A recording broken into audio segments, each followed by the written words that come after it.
नमस्कार, स्वागत है आपका हमारे साथ हमारे YouTube चैनल पर। आज हमारे साथ हैं डॉक्टर तेजवीर राणा, जो कि शिवाजी कॉलेज में ज्योग्राफी के प्रोफेसर हैं। आज DU की 5वीं कट ऑफ भी आ रही है। आइए हम उनसे जानते हैं कि इस कट ऑफ में विद्यार्थियों के लिए किस तरह के मौके हैं और क्या करना चाहिए, क्योंकि बहुत सारे पेरेंट्स पूछ रहे हैं कि इस कट ऑफ के बाद क्या यहीं पर DU की प्रवेश प्रक्रिया समाप्त हो जाएगी। बहुत बहुत स्वागत है डॉक्टर साहब आपका।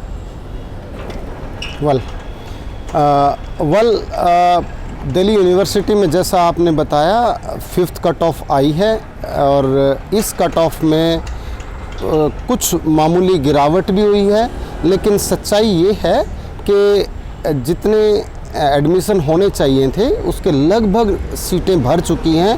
सभी डिपार्टमेंट में कुछ गिनी चुनी 2-2, 4-4 सीटें बची हुई हैं, क्योंकि यहाँ अलग अलग कैटेगरीज़ में एडमिशन होता है। General category, OBC category, SC category, ST category और EWS। ज़्यादातर जो सीटें बची हुई हैं वो EWS कैटेगरी की बची हुई है, क्योंकि इकोनॉमिकली वीकर सेक्शन का सर्टिफिकेट सभी स्टूडेंट्स प्रोक्योर नहीं कर पाते।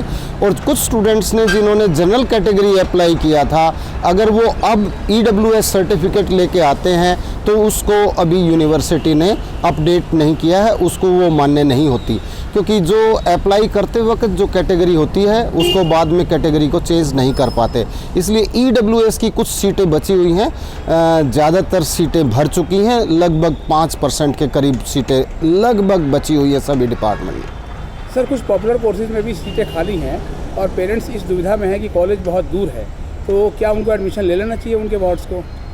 देखिए, इस बारे में बार बार स्टूडेंट्स को एडवाइज़ किया गया है, एडवाइजरी जारी की गई है। रिपीटेडली हर फ्रंट पे बताया गया है कि किसी भी स्टूडेंट को किसी भी कॉलेज में अपनी मन मर्जी के कोर्स में अगर एडमिशन मिलता है तो डिस्टेंस कोई फैक्टर मैटर नहीं करता, उसको तुरंत एडमिशन ले लेना चाहिए। और शायद एक इस बीच में हमने स्पेशल कट ऑफ निकाली थी 4th कट ऑफ के बाद, और स्पेशल कट ऑफ में बेसिकली उन स्टूडेंट्स को एडजस्ट करने की कोशिश की गई थी, लेकिन सभी स्टूडेंट्स को एडवाइस दिया गया था, सबको डिस्टेंस कोई फैक्टर नहीं है, सभी कॉलेज बराबर हैं और सभी कॉलेजेस में एक पैरिटी के साथ सेम स्टैंडर्ड पे CBCS से LOCF पैटर्न पे स्टडी हो रही है और सभी कॉलेजेस पैरिटी पर पढ़ा रहे हैं। तो क्या सर आपको ये लगता है कि अब उनको इंतज़ार नहीं करना चाहिए? देखिए, लास्ट कट ऑफ आ चुकी है और अब इंतज़ार की कोई वजह नहीं है, क्योंकि दिल्ली यूनिवर्सिटी में लगभग 67,000 से 68,000 के करीब एडमिशन होते हैं।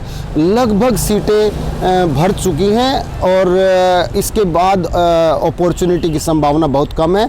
इसके बाद स्टूडेंट्स को कॉम्पिटिटिव एग्ज़ाम के दूसरे कोर्सेज़, वोकेशनल कोर्सेज़ या IGNOU या school of open learning Delhi university में दूसरे ऑप्शंस ऑफ़र करता है। रेगुलर कोर्सेज़ के एडमिशन लगभग क्लोज हो चुके हैं, कुछ गिनी चुनी सीटें बची हुई हैं, जिसमें अंत में रीशफलिंग बहुत ज़्यादा होती है, क्योंकि कुछ competitive exam based vocational courses के रिज़ल्ट आते हैं तो BCom से BBE में चले जाते हैं, बैचलर ऑफ बिजनेस इकोनॉमिक्स, या BMS में चले जाते हैं। इस तरह की रीशफलिंग हर बार होती रही है। स्टूडेंट्स की इनकन्सिस्टेंसी कई बार होती है, लेकिन कुछ समय के साथ साथ लास्ट कट ऑफ तक ये सब सेटल हो जाएगा। सर, कुछ बच्चों ने जो BMS में दाखिला लिया है, अब उनके पेरेंट्स ये सवाल कर रहे हैं कि हमने BCom छोड़ के BMS चुना, क्या ये सही है?